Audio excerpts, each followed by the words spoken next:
Hi, my name's John, and for those of you who aren't familiar, I have my master's degree in clinical mental health counseling. And so today we're going to dive into the mind of one of the most interesting and one of my personal favorite characters in all of Psychonauts, and that is Compton Boole, a member of the Psychic Six. So if you like this kind of content, you want to see more of it coming from this channel, make sure to like the video, subscribe, and why even ringing that notification bell so you never miss another upload. And if you like these kind of videos and you want to see them a little bit earlier, make sure to check out our Patreon because videos go up there at least 2 days earlier than they go up live on the channel. But with all that out of the way, let's just jump into the video. In Psychonauts 2, when we meet Compton Boole, he's locked himself within a psycho-isolation chamber because he can no longer filter out or ignore the voices around him. And in turn, this self-imposed isolation allows him to do what he believes is protect everyone in the mother lobe from his tendency to blow people up. But before we can talk about this isolation, I think we first need to go back in time and go over how he got here. And what's the best way to learn about a character's past in Psychonauts? Well, through the memory vaults that we find scattered throughout their mental worlds. It's in these vaults that we learn, as a young man, Compton was actually not all too dissimilar from his grandson Dogan Boole, who, if you're not familiar, was Raz's best friend during his admittedly short time at the Whispering Rock's psychic summer camp. It's in this first vault that we learn about how Compton once broke into what looks like an animal sanctuary, and we should use the term sanctuary very loosely, because they were keeping all of their animals in inhumane and incredibly small cages. So, being the altruistic individual that he is, he released all the animals. But unsurprisingly, because dogs will be dogs, they proceeded to pile onto him in gratitude, which ended up freaking Compton out to the point that he lost control of his psychic powers and made them all explode. I think that calling this experience traumatizing would be a bit of an understatement, leading him to not only be incarcerated, but also to spiral mentally until Ford Cruller comes to get him out of jail, seeing his raw psychic potential. So when Raz has to acquire a senior bowling pass, an item essential to being allowed into the bowling alley where Ford Cruller has taken refuge, he pays Grandpa Boole a visit. However, Compton doesn't want to let Raz have this bowling pass because it reminds him of his time with Cassiopeia and the rest of the Psychic Six. This connection to the Psychic Six is then further explored in Compton's second vault, where we are able to see all of the key events that led to his self-imposed isolation. Starting out, we're given a bit more context into his relationship with Cassie. At this point, the game has given us ample information that Cassie seems to be someone whom Compton was particularly close with. I mean, heck, his attitude is almost night and day from the jail cell in the first memory vault, now happily tending to bees with Cassie at the beginning of the second. But this didn't last too long, and the inevitable battle with Maligula happened. We see Compton and his animals getting swept away by Maligula, the remaining members of the Psychic Six mourning the loss of Helmet after the battle, the grand opening of the Mother Lobe, where Otto seems to be the only one enthusiastic about it, and Compton sitting alone in a giant office all to himself. While the Psychic Six had technically won the Battle of Grulovia, defeating the evil Maligula in the eyes of the public, it came at a tremendous cost to each and every one of the founders of the Psychonauts. Compton looked like a shell of the man he was when he was with Cassie tending to their bees, and the final straw was the departure of his rock, Cassiopeia, from the Psychonauts. This explains why he sent us to get a bee for him from the Green Needle Gulch. And so with Cassie gone, it appeared that the last person Compton believed accepted him unconditionally had officially left. This led to him being unable to filter out these voices and thoughts of everyone around him. So now being in a position of authority that he never asked for, feeling like he had done nothing to earn the position in the first place, and the anxieties that accompany these feelings, this is what led Compton to isolate himself. He felt that this was the only option left for him so that he wouldn't accidentally accidentally blow anyone or anything up. So he removed himself from the rest of the world. And so when Raz comes around, he decides to make this trade. Raz needs to get him a bee so he can find Cassie. And in return, he'll give up this bowling pass that holds this sentimental value to him. This backstory provides us an incredible amount of context as to why when we enter Compton's mind, at first we're confined within a dinner bell. It paints a very clear picture for the player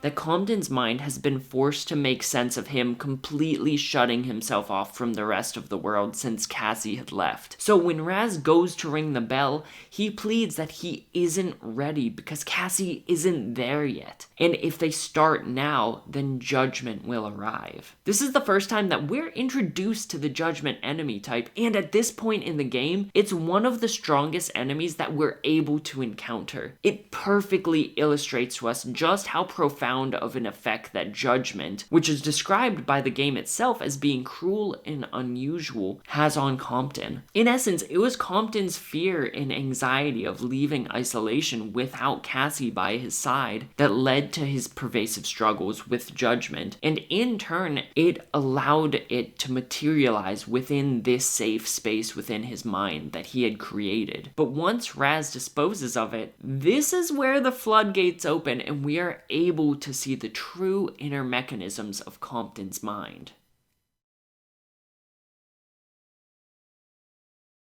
When the dinner bell is removed, we're introduced to the game show Ram It Down, where you must cook a variety of dishes for the show's judges, who are larger-than-life hand puppets that represent Ford Cruller, Hollis Forsyth, and Otto Mentalis, with the Truman Zanotto hand puppet acting as the host of the show. I think it would be an understatement to say that the contrast between the world under the bell and this game show is striking. The colors everywhere are incredibly vibrant and almost overwhelming. There's a huge studio audience full of different kinds of foods, cooking equipment that can talk, and TV screens that monitor everyone in his mind. I mean, if you think about it, this parallels exactly how Compton felt as a figurehead of the Psychonauts. In his mind, all eyes were constantly judging his each and every move at all times. And that's where the game show element of his mind comes into play. So instead of trying to rehash it myself, I think that the Tin Can Zanotto hand puppet explains the rules of this game show better than I ever could. Well, let's get to our first dish, a tragic delicacy from a troubled nation, a Grulovian drowned egg. Ooh. First, our contestant will have to find a very outspoken egg. Oh, me! Pick me! Boil it in hot water. I'm all fired up and ready to go. Prepare it with an unruly onion. He said my name! That's been sliced into pieces. Just call me Pork Stopper. Put them both together on a plate and see if the judges can bear to... Ram it down! Finish your dish before the clock runs out, and you'll win valuable prizes from the Mystery Box. What do you say? Think you're up to the challenge?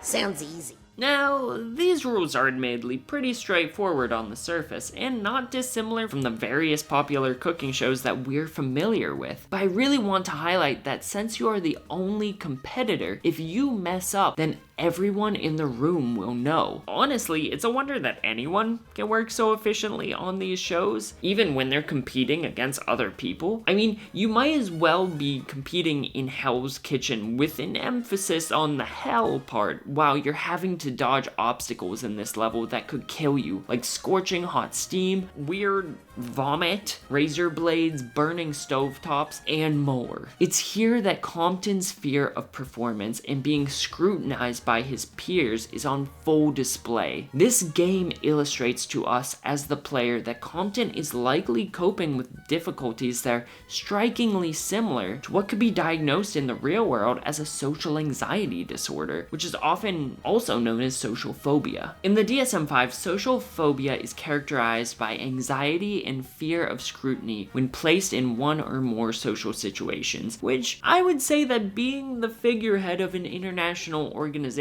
would definitely qualify. And so I want to dive deep into how these pervasive anxieties materialize in this mental world. Now, while typically the fear of being negatively evaluated is caused because it will be either humiliating or will lead to rejection, this is a bit more pervasive for Compton because while many people will be scared that they might freeze up or say something embarrassing, Compton's anxieties carry a bit of extra weight because in addition to all of these things, if he gets too overwhelmed, he runs the very real risk of blowing up the heads of the people around him, which I think would definitely stoke the fear of being negatively evaluated in anyone, let alone someone predisposed to it. We can even see Compton's fears of hurting the people around him made manifest in the cooking show itself, when he has to use the audience members to make the meals each round. In Compton's mind, to complete these dishes, he needs to use the audience to be successful. Honestly, I don't think that it would be a stretch to say that this could be how he sees his rise into a position of authority in the Psychonauts. His successes were always preceded by him unintentionally bringing about harm to animals, his friends, or both. Obviously, Compton's intentions were always undisputably pure, but after having accidentally blown up all of the caged dogs after having tried to free them, he wasn't punished, or at least not for long. Instead, he was recruited by Ford Cruller for his psychic gifts. And this isn't the only example. The animals that he brought to the Battle of Grulovia were all swept away by Maligula's water, and Helmet was lost. But again, soon after this, he was lauded as a hero and a figurehead for the Psychonauts. I mean, look no further than the name of the first dish being a Grulovian drowned egg. Compton's successes always could be perceived as needing to require sacrifices, just like how his victories in this game show need him to sacrifice members of the audience. Both the animals and the audience members are thrilled to help him out or be helped by him, but the result is always the same: their untimely demise. This has in turn led him to avoiding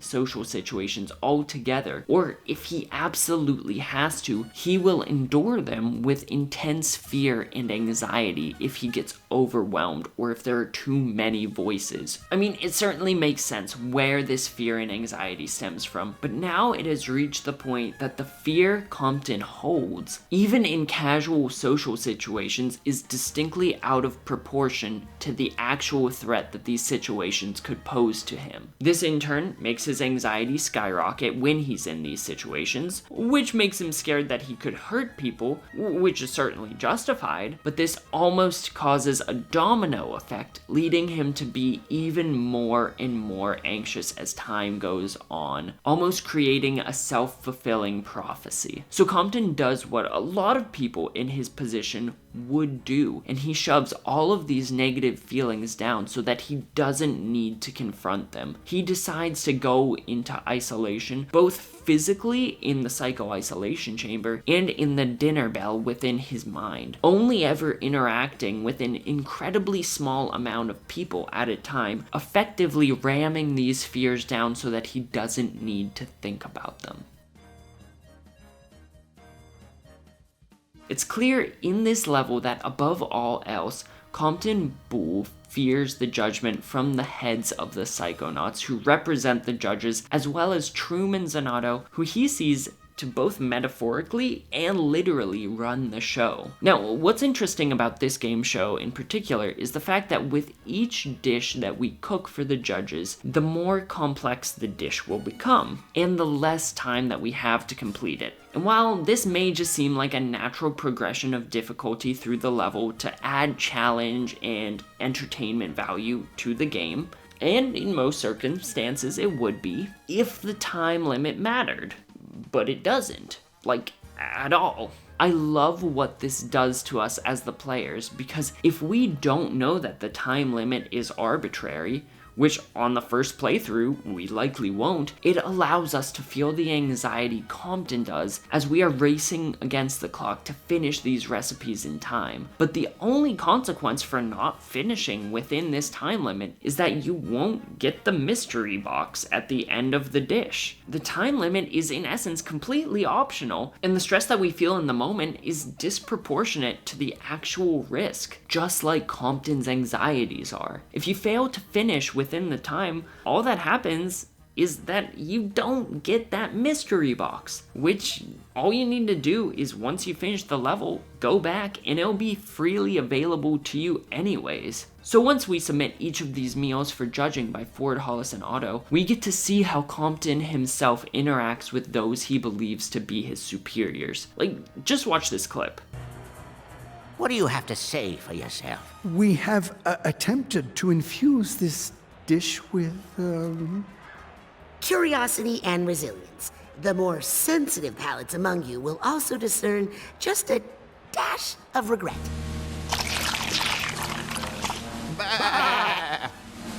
Slightly better than a mouthful of nails.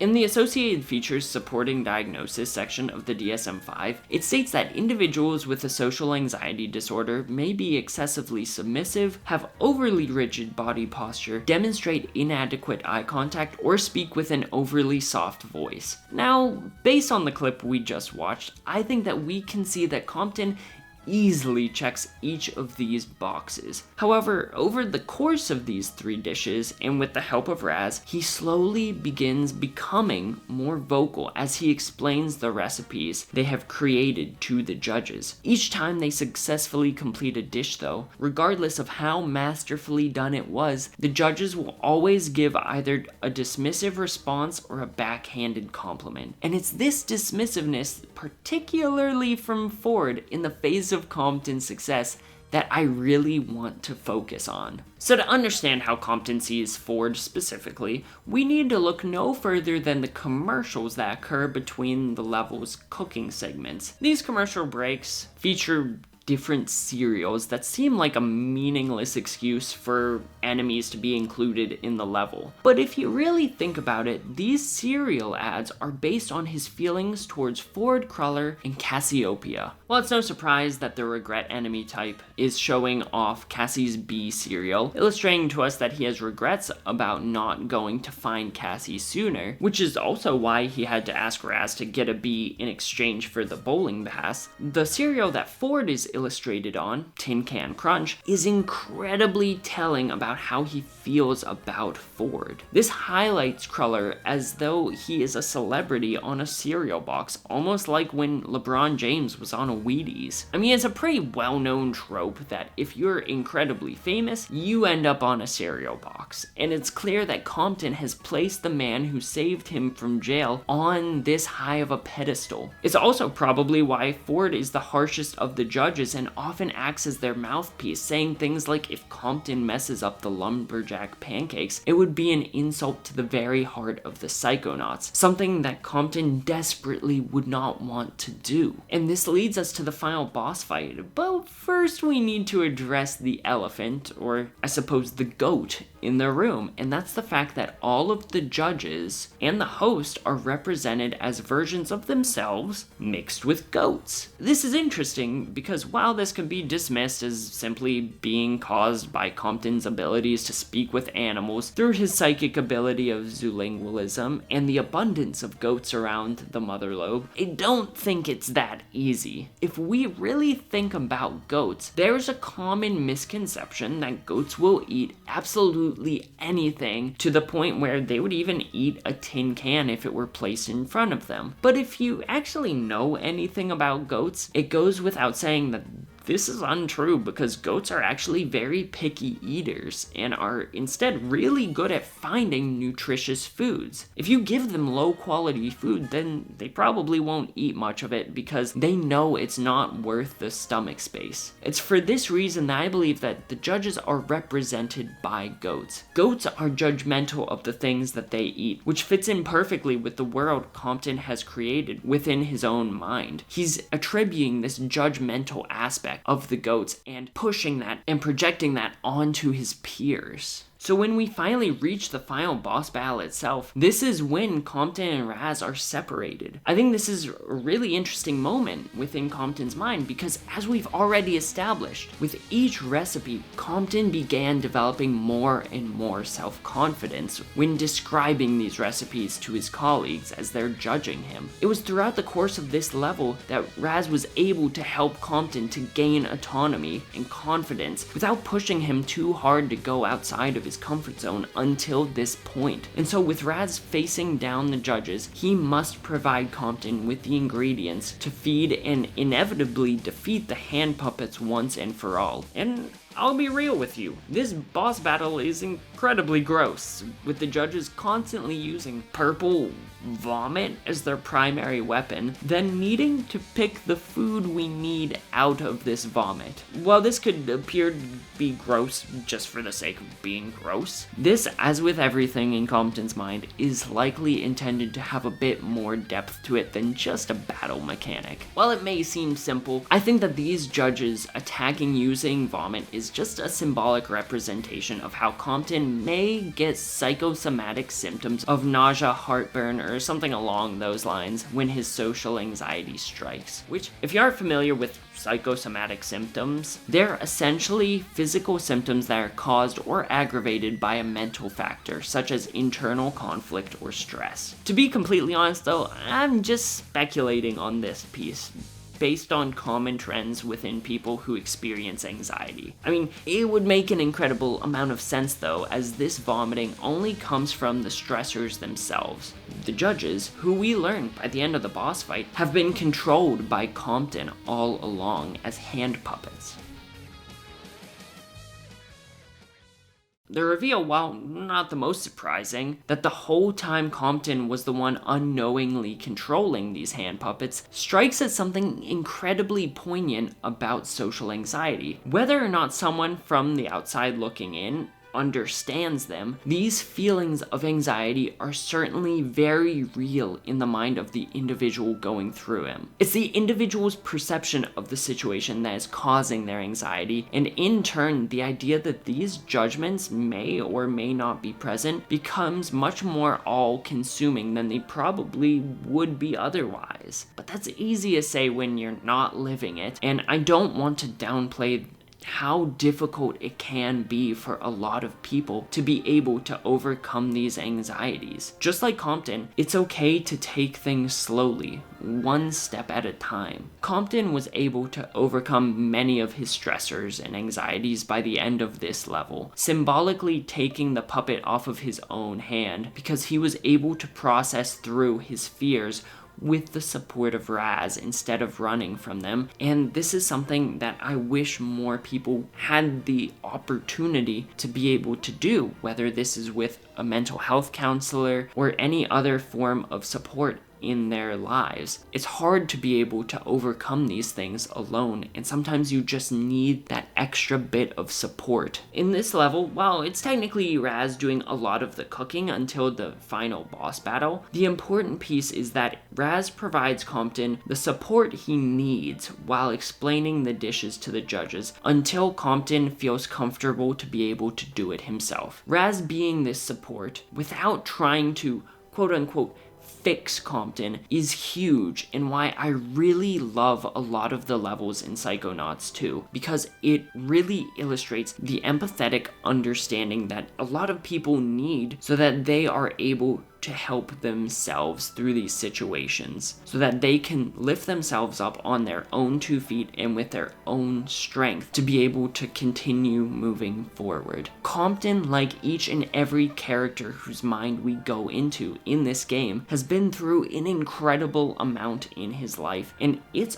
our job to join with him as he moves towards tackling some of what he's struggling with. Not so that we do it for him, but so that he's able to do it himself. So at the end of the level, when we finally leave Compton's mind and we get the bowling pass we need to be able to go see Ford, we see him go to Green Needle Gulch with the bees, determined to find Cassie. It's wonderful to see the immediate effects of this journey into his mind, and while in the real world it won't be this fast of a turnaround, but in the real world we also can't dive into people's minds. Compton's psycho-isolation was completely voluntary, and I think it's so fitting that his exit from this psycho-isolation was equally as voluntary. Compton is and always will be an incredible and highly respected member of the Psychic Six and the Psychonauts, and while this certainly isn't the end of his growth and development, it is undoubtedly an amazing step in the right direction. But that will do it for this week's video, guys, and I want to pass a question off to you. Do you agree with my thoughts on Compton, or do you think I missed something here or there? I'd love to hear your thoughts in the comment section down below. And while you're down there, why not liking the video, why not subscribing to the channel, and why not even ringing that notification bell so you never miss another upload. And if you want to continue the conversation, make sure to join the Thoughtbubble community Discord, where we have a ton of absolutely incredible members who are down to talk about video games, anime, anything under the sun that you might be interested in. So definitely check that out, give it a try. And if you want to hear more from me, sometimes these videos take a long time to produce because I'm juggling running the channel with having a full-time job. You can listen to the podcast that I do with my wife, Thoughtcast, where we talk all about our experiences with everything video games and anime. But as always, I hope you have a fantastic rest of your day, a fantastic rest of your week, and why not even a fantastic rest of your month, and I will see you in the next video. Later.